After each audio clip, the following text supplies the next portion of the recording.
Oneka, Hey. so excited to be chatting today, talking I'm excited. church. So you are here in Minnesota for your first time. First time. Which is awesome.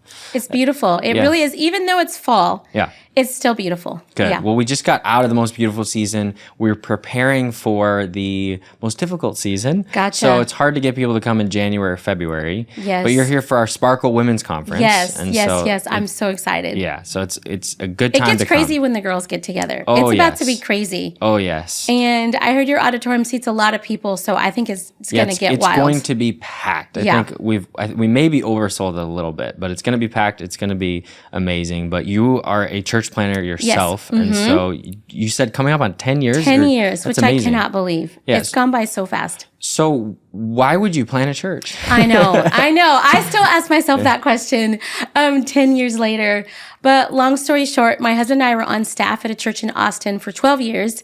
We were executive pastors, and we went to London to a conference. While I was at the conference, he had a dream.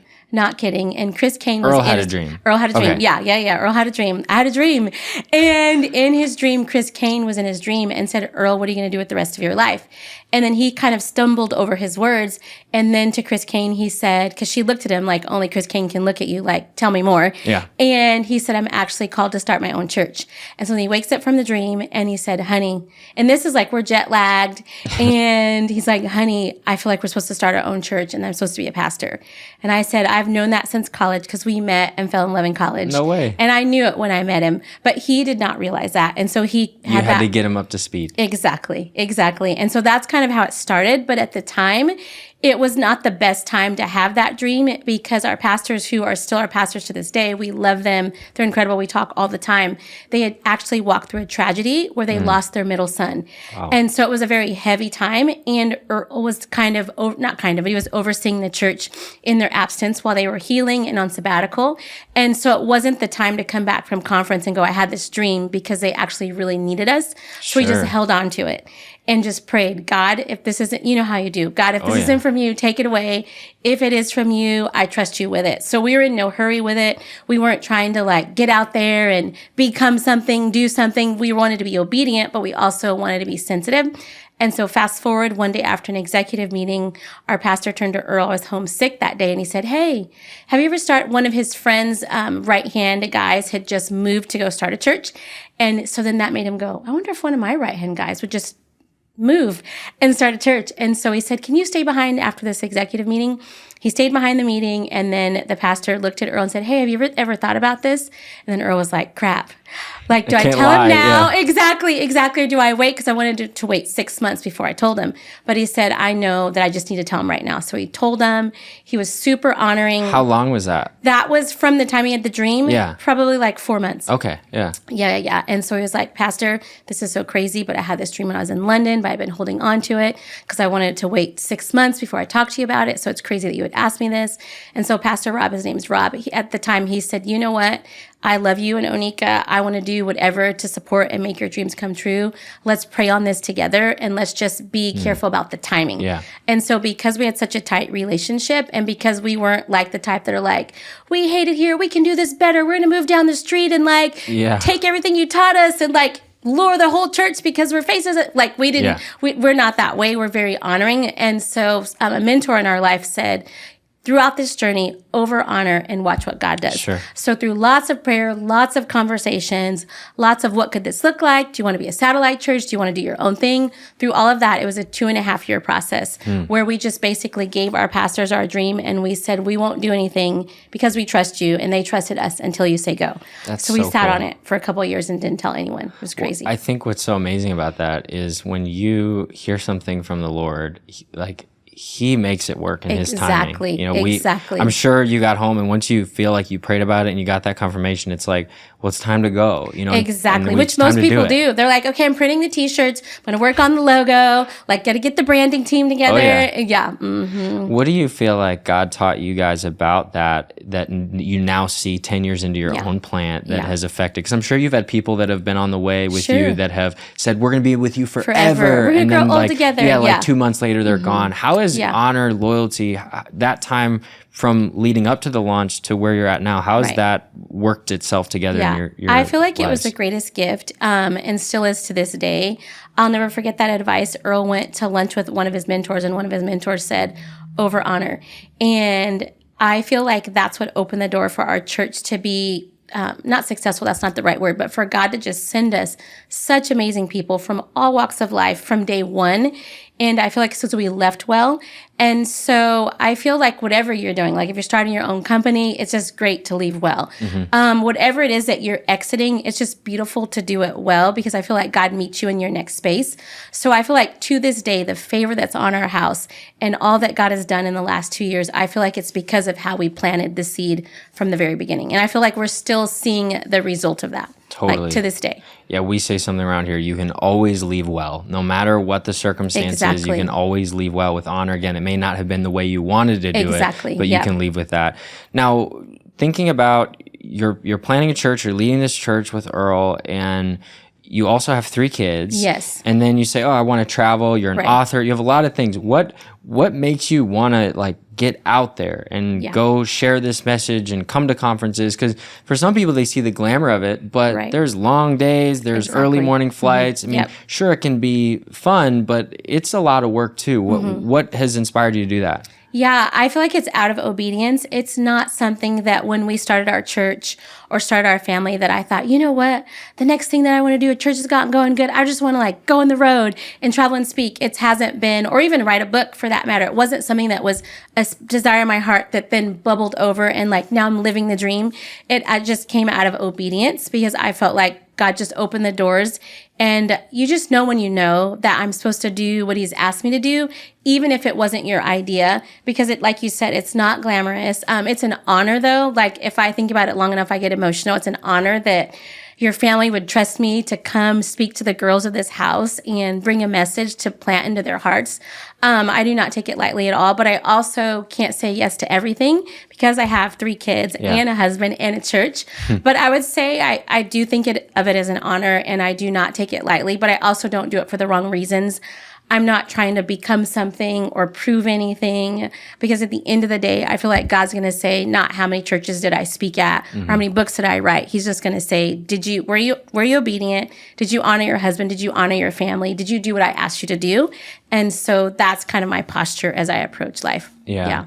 What's something in this season now where you feel like, okay, we're 10 years in, you kind of have your feet under you a little bit, whereas I'm sure the first couple of years was like, we're just trying to survive. Yeah, it's still crazy, especially post-pandemic. Yeah. What is something that's hard right now? Yeah, I would say leading the post-pandemic church is very difficult right now, because since we were all home for a minute, at least in Dallas, we were home for a minute. And so I feel like people just got really comfortable, and you kind of forget that you're needed. You kind of forget that your life has a purpose. You kind of forget that God has a call in your life. You kind of forget what it's like to be inconvenienced, because when you're home, you can have everything delivered to you. And it's kind of like, oh, do I want to make banana bread? How many recipes of, like during the pandemic, I don't know how many banana recipes I made. Banana muffins, banana bread, almond flour, regular flour, wheat flour. And literally you have so much time on your hands. And so you're just about you. And so I think that it did create a selfish culture. It created a lot of innovation also, and a lot of beautiful things came out of that time, but it also created us being very self-focused and inward. So I do feel like it's taken us, I guess we're 2 years out of it at the time of this recording. I feel like I'm seeing, when I look into the eyes of our congregation, they finally have their fight back and like the sparkle in their eye again, because I think just us not being together and being apart, and it just created a selfish culture, not a culture of like, you know what can I do to make a difference? Because before, we would have our serve team, we call our volunteers our serve team, come early, stay late. You'd have to have the talks of like, I feel like you're doing too much. You're here all the time. You don't have to be here all the time. That's why you have a team. But now it's like, hey, it's like old school planting and pioneering again. So I feel like our mission now, post-pandemic, as leaders, are to remind people of who they are, because I feel like these last couple years have brainwashed people and they've forgotten and been talked out of who they are. So I feel like we spend a lot of our time reminding people who they are. How do you feel like your kids have walked through this? I mean, you think about, for us, I'm 26, but we've gone through things, but for a lot of kids, this is their first big thing that they've gone through. Again, combined with the war in Ukraine. I mean, there's a lot of things going on at once globally, but how have you seen them and maybe even the kids in your church and how that's affected the way they see the world? Yeah, I would say I do feel like they're more aware and more cultured post-pandemic for sure, because I feel like it opened up the world and just not on your street corner anymore, but like you know what's happening in the world more because we were all forced to. But I also see fear and that my kids I feel like are easily triggered now. Sure. If they see something that will just trigger them, that reminds them of that time when our life was not the same. So I feel like they're a little bit more fearful. And then also, if to be all transparent, I feel like my little girl, she's 7, she's in 2nd grade. And I feel like academically, her teacher has said that like her kindergarten year was all online. So how do you have a 5-year-old trying to watch a Zoom teacher? They tried their best, shout out to the teachers, to get creative and all the innovation. But now, translate to her being in the class every day, she's struggling to want to pay attention. She's, it's just hard for her because she just wants to play. And so all that to say, I feel like we're still playing catch up with our kids for sure. You think about the importance of those years. You think about the same thing with even in church, like kids' church, how important now those times are for people to get together with other people to learn and to hear. I mean, I don't have kids yet, but I couldn't imagine those 2 years, kindergarten, 1st grade. Exactly. It's crazy. As you're navigating through all these different pressures socially, there's economic, there's political, there's church political. I mean, there's all sorts of things. Yeah. What are ways that you and Earl, you feel like can get away from it? Like obviously there's vacations and things like that, but is there something you guys do that helps quiet the noise or helps you to process through maybe all the opinions in the church that maybe are well-intentioned, but not always helpful. What you need. Yeah. We live very filter-free. So our time in the car, when it's just the two of us and our kids aren't in the car with us, we let each other say whatever we need to say without any judgment. And it's just our filter-free zone. So I would say in the car and before we go to bed, I'll just say something and I'll say, I'm just going to say it. I just don't need you to fix it right now. I just need you to listen. And I already know that God has it. I already know that he has our family. I already know that he has our church. I already know that he's the author and finisher of our faith. But right now, I just need to be human and I just need to vent about this. So I would say just having that safe space with each other is really helpful. Of course, the things that are cliche, but definitely needed date nights make all the difference in the world. Time off together make all the difference in the world. And the more kids you have, the harder it does feel like there's always a reason why you shouldn't go do something. But at the same time, I feel like if you don't, for those of you that are married that are listening with us today, that when your foundation of your marriage is jacked up, it then impacts the way you lead. It impacts the way that you're able to parent. So just having those times that we don't judge each other, we don't try to fix, we don't try to pastor each other. Sometimes you just need somebody to listen. Sure. That's so good. When you look back at this 10-year journey, are there things you would have done differently? I don't like the term regret because regret implies that I would have known what I know now, maybe. Right. Yeah. But would you have done something differently if you were to go back? Yeah, I would say one thing that I wish that I would have done differently would be in parenting. I feel like we had heard all along, don't make your kids come to church. Don't force them. Let it be their decision, which a lot of our mentors gave us that advice. But I feel like now in hindsight, like, and our kids love God. They're amazing. Like, they're leaders. And our oldest son's about to go to college, which is crazy. Awesome. He was 5 or 6 when we first started our church. Now he's 17. Wow. And it's crazy how fast time goes by. But I feel like we did not as parents engage them in much church life as we should have. Sure. I feel like they're all leaders. All 3 of our kids are leaders and they're amazing even outside of us. Like, they have such favor on their lives and they're incredible kids. But I feel like we missed an opportunity to raise them up as leaders in the church because we didn't want to say, because mom and dad do this, then you have to also be a leader. So we had someone said, just have them come to one service. Don't have them in there all day. And I feel like different seasons in your kid's life call for different approach. But I now, in hindsight, I'm had like an epiphany where I was like, you know what?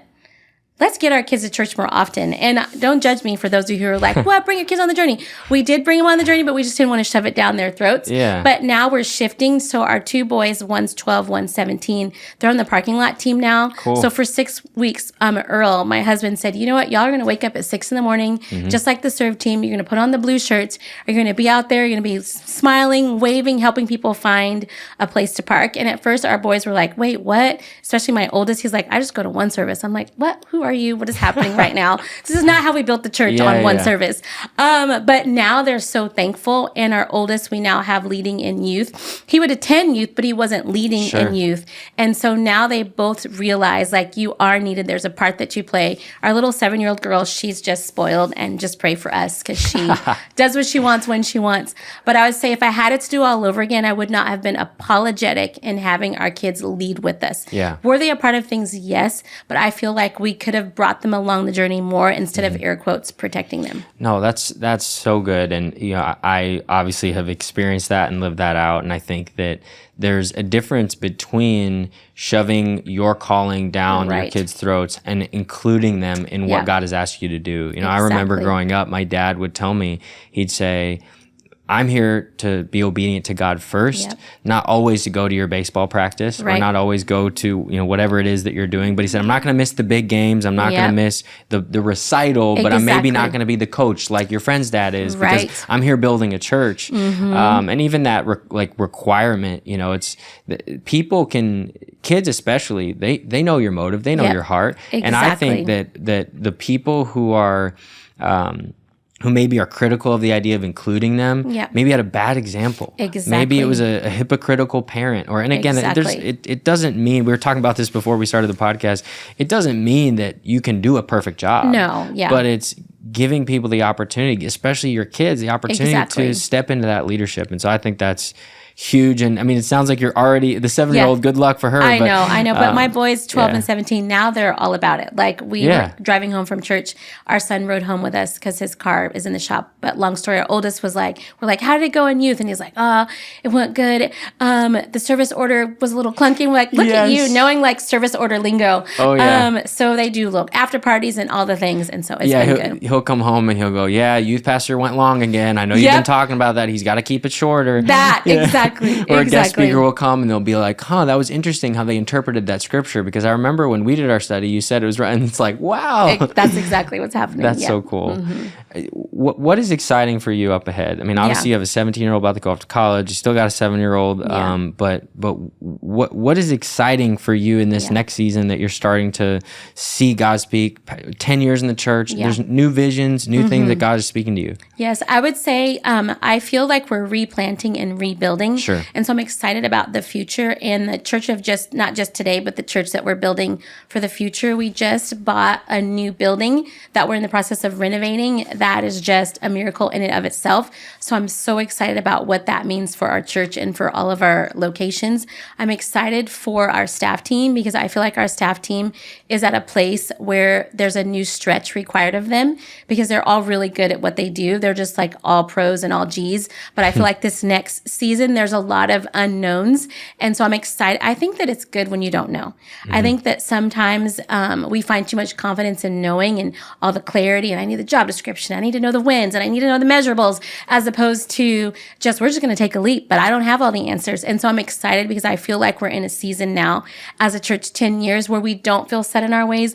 We don't want to become a big box church that doesn't ever shift or change or transition, because there's something about that pioneer spirit. That's what I love church planners and new churches and launches and all of that, because you're gritty, you're resourceful. But it is funny though. I shout out to the church planners these days, because 10 years ago, we rented a nursing home. There was $50 a month. But now these church planners have these killer budgets and LED screens and recording artists and just all the things, which is amazing. And I'm so glad. I'm so happy for you that you have that.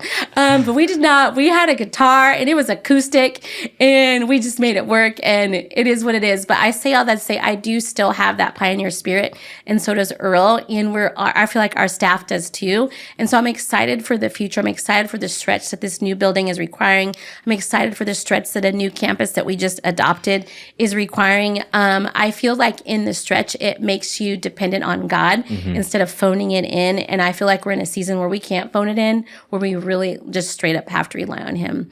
Yeah, that's so good. Yeah, my parents started the church on $100,000 in credit cards.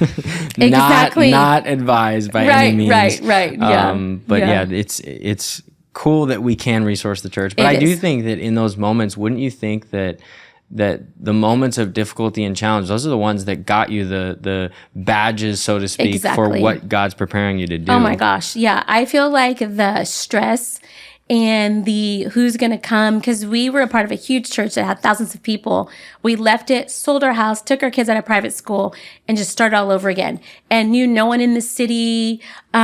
Just every penny we had, we put into the church, and we downsized from a house in the suburbs to like a sweet little small house that we rented, because Earl was like, bright eyes church planner. He was like, we don't need a house. We don't need to own anything right now.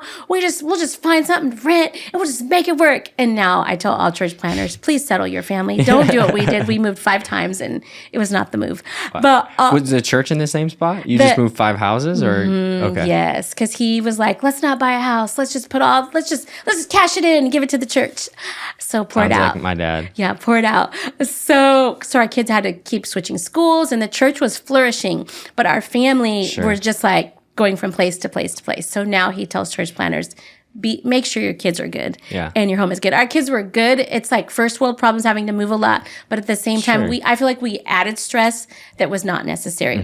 So I don't know what I was getting at. What was I talking about? I just literally lost my train of thought. I was talking about moving and 10 years in. Just the new season of excitement for kind of relaunching. Oh, yeah. You're saying the hard times, like getting the badges. Yeah. So I would say we still have a lot of hard times. And the early hard times in terms of wondering who's going to come, are they going to stay? Because we were a newer church. We didn't have like a cool name and we didn't have like a cool venue. We're in a nursing home. And so just trusting. So you started in a nursing home. We legit started in a nursing home. We rented an amphitheater that was only $50 a month. And so we had like $50 a month. Yes, it was crazy. Yeah. That's pretty great. I know. We had favor. There. Yeah, we had favor there.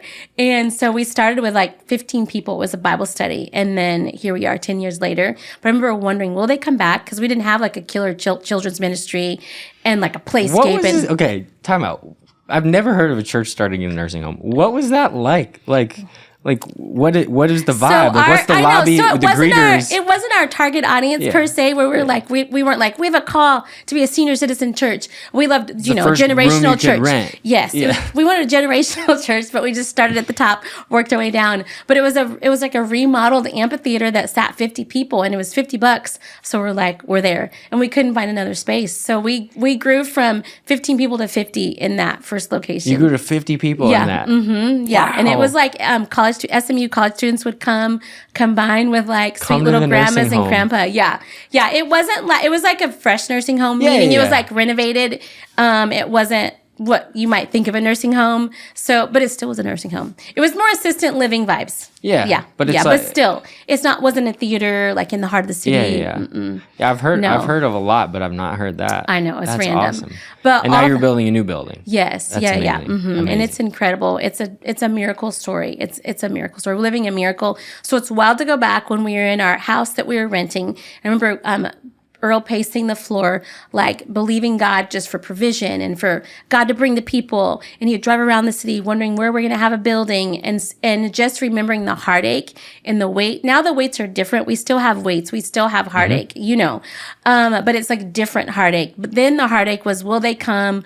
Will they stay? Who's going to come? Why would someone come to a startup? Now the heartache is, oh my gosh, we have to raise how many millions of dollars? Yeah. And now that our church is like multi-site and comfortable, sometimes when your church gets comfortable, it's hard to be like, let's go take ground. I mean, you're passionate about it, but they're like, we're good. Yeah, that's why we work so hard to get here. Exactly. Yeah. Yeah, that challenge is one that we see especially with buildings too. Exactly. Like and then you move into the new building, and then they're like, okay, now we're done, right? Exactly. And you're like, no, the whole point of this is to reach more people. Exactly. And it's like, oh my goodness. Exactly. And so it's trying to find those people that understand the why behind it. Exactly. Are there people in your world? I mean, we talked about people that say they're going to be there forever that have left. Are there people in your world that you feel like have inspired you to keep going in those times where people leave or people betray you or people overpromise and underdeliver? And when you're a church planner, you're like, I needed you. I remember there was a time, I might be getting this story wrong, but I'm pretty sure my dad bailed their drummer out of jail. Wow. Because they needed a drummer. And he's like, yeah, my license was expired or whatever. And so I was driving and he was in jail. And he's like, I need a drummer. So he literally went to jail, bailed his drummer out of jail so that he could play. Because he's like, we need a drummer. Wow. Wow. Anyways, were there people maybe that were more like the drummer and then maybe more that encouraged you along the way? Yeah, I would say a little bit of both. I think that the hardest part of pastoring these last couple years were people being easily offended and not being as like, I call it, people were more tender to the touch these last couple years. Sure. So I feel like people that were like, we got your back. We're in this in the good times and the hard times. And when the hard times came, they were like, peace. It reminded us too of how easily swayed our church could be because we thought like, we're unified. We're like taking the hill together. And then life hit. And then you just saw people... something so easy could take someone out. Sure. Like literally I would have people that would email us or text us, or we would say, hey, we haven't seen you in a minute. Oh, I read such and such Instagram or Facebook post. Okay, you read a post, time out. And you read a post and like a post was enough to erase like that your marriage was restored, to erase that this is the place that like you were there when we opened the new children's wing. Like, wait, this is the place that like used to say, I can't get enough of this. Like, put me in, coach. Wait, somebody who I'm not even close to, their Instagram post took you out. Yeah. Wow. Yeah. So that has been earth shattering and just soul crushing. But it also has put a challenge on Earl where I feel like he's like, we have to make sure our church really understands the Bible. And because the early church, I mean, we have not seen anything compared to what the early church saw. Yeah. And I feel like they were cut from a different cloth. And so it just made him think, I don't want to create a church that's just spectators. I want a church that's like in this, in the good times and in the hard times. And so all that to say, have we been hurt? Oh my gosh, yes. Have we been betrayed? A gazillion times. But we have just decided we're still going to love. We're still going to serve. We're still, you know, we've had situation after situation where I'm sure you understand as well, where you think something's going to go a certain way, and then you're just shocked of where the situation ended up. But at the end of the day, we just decided, because we did have those conversations during the pandemic where we thought, okay, let's go into a different, like, why are we doing this again? Because it's crazy. It is like, shout out to every pastor who has not quit. You're still standing. It may not be exactly how you want it to be, but you're still in it. Like, that just says a lot right there, because I feel like so many people have had every reason to quit. We have so many friends that are no longer in ministry, and we love them. They're doing great things. They're doing other things, but they're no longer leading churches just because, I mean, you really have, like we were talking about earlier, you have to be called. But at the end of the day, I think what keeps us going is, number one, knowing we're called. Number two, staying close to the stories, like hearing the stories of our church, hearing what God is doing, seeing the lives that he's changing. That doesn't get old to us. And so that's what inspires us. Because if it's someone's Instagram post or someone's frustrated because the sermon, we have a service order and they're like, no, it should just be free flowing. There shouldn't be. I mean, I'm like, we can't please everybody. Exactly. So we're building the church that we would want to go to and leaving it at that. Yeah, that's so good. Yeah. As we wrap up here, what would you say to somebody who, you know, you just addressed the people who, hey, you kept going, you're doing this, but there's the difference that you talked about from keeping alive and staying involved and pioneering again. You talk about how you're pioneering again. What would you say to somebody who maybe has that idea, or, you know, not everyone it's to be a church planner. You know, some people it's to pioneer in the place you're at right now. Exactly. What would you say to somebody who maybe has lost that edge of that pioneering spirit, but is maybe willing to give it a try again? Yes. I would say, do not quit. Do not grow weary in your well-doing, because at the appointed time, you will reap a harvest that God has called you for your field. Like if you're in the business world or if you're in the church, he has called you. He has picked you. He has set you apart. And I feel like the hour now is such a time as this hour. And so I think the world is looking for people who are passionate about what they're doing, who believe in what they're doing, and who aren't going to let the waves and the highs and the lows take them out. And I feel like if fashion houses can do it, like fashion houses are resilient. Like there's so, like all the big, like Gucci, Chanel, Prada, all those Nike, I mean, Adidas, they're constantly reinventing themselves and they're true to who they are. Like a Chanel bag, they're true to who they are. The style doesn't change that much. you could recognize a Chanel bag from like 50 years ago to a Chanel bag that was like made right now because they know who they are. Mm-hmm. And I feel like sometimes that the church, we can learn from the world, which is crazy to say, in terms of continuing to reinvent and not to give up. There's so many things that have had comebacks that you think, how is that cool again? Yeah. But somebody was in a room and was like, let's make this cool again. And so I feel like our mandate as a church is to wake up the church to realize like, let's make it cool again to like not quit. Yeah. Let's make it cool again to lay down our life. Let's make it cool again and a call to stay called to something, to stay committed to something. Mm-hmm. Let's make it cool again that when you fail, when you make a mistake, when you disappoint your spouse, let's make it cool that you don't hide it, but that you like bring it to someone who can walk you through it. Let's make it cool again to live for God with like full abandonment, to just live this irresistible life. Like I feel like the time is now to number one, to reinvent, to be innovative, to dream again, because there's a world that's ready and hungry. There's so much depression right now. There's so much anxiety. There's so much fear that we're all seeing. And I still believe that Jesus is the hope, that he's the way, that he uses the church. I came to the church in college. I used to party, date all these guys. I didn't know my value. I didn't know my purpose. I didn't know he had a plan for me. And it was in the church that I saw healthy marriage. It was in the church that I saw healthy family. The church gave me a picture of what life was supposed to be, a new picture. And that's why I'm so passionate about it. And so I'm praying that our conversation will wake up someone who's like, I feel like I need a pioneer in some area of my life. And I'm praying that this talk will wake up something on them. That's so amazing. Inside of them. I know that people can hear your passion if they're listening, or if they're watching, they can see it. And I love what you said there. Like, and I think the lie that we tell ourselves is, you talk about making it cool again. The lie we tell ourselves is that, because it's cool, that means a lot of people are I'm going to have way more people. I'm going to be way more recognized. You're not talking about making it cool for other people. No. It's making it cool for the one who needs to be honored by it. Exactly. And so I love that idea that it's like, just because it's cool doesn't mean you're going to be cool in their eyes. And not to do it to be, like, that's not the prize. Yeah, that's not what I'm saying. Exactly. Because it's so not that. Yeah, but I love how you brought in the fashion side of it. And even like, if a Chanel bag is that important, how much more is their calling, a pioneering spirit, what God is speaking to you? Like, God can revive that. Exactly. And I see that oozing out of you. I'm excited to hear you preach. Even though it's a women's conference, I'm going to jump in there, and I'm sure there'll be highlights and everything that people are watching after the fact, because by the time they're listening to this, you'll already have killed it, and the whole auditorium will be on their feet. But excited that you're here, honored that we got to sit down and do this. Thank you so much. Thanks for having me. Nice to meet everybody.